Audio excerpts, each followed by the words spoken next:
Ngayon po magluluto ako ng sinigang na isda sa Kamias.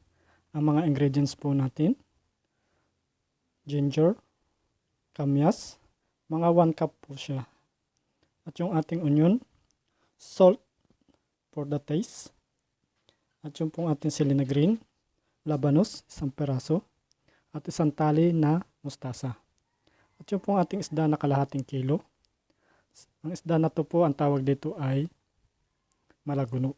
Isa po siya sa special na isda. Pwede niyo siyang iprito, sinigang, sweet and sour, kahit po anong gusto nyong luto.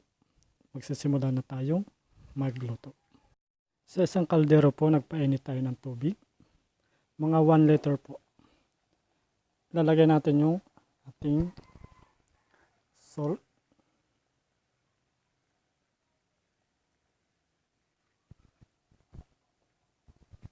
Onion,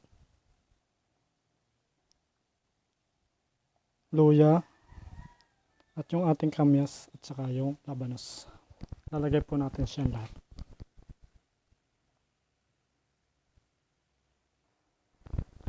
Ayan po, after nating mailagay yung ating sibuyas, salt, labanos, luya, at yung pong ating kamias.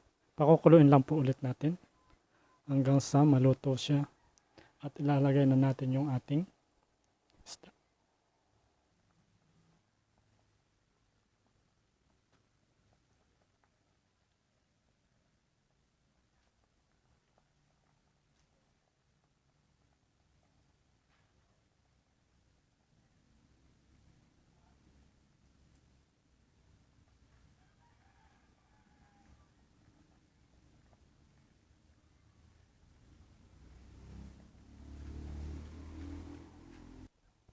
Bago nyo po ilagay yung isda, kailangan po templado na para hindi siya madurog.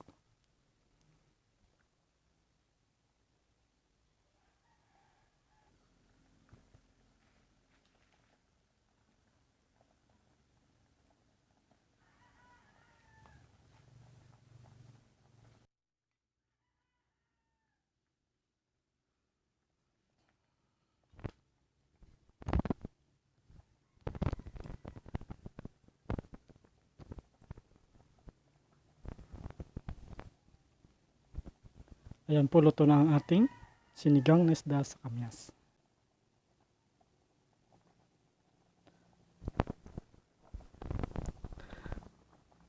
Ililipat na po natin sa serving bowl.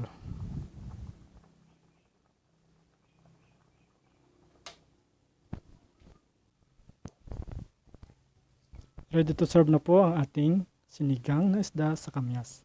Maraming salamat po.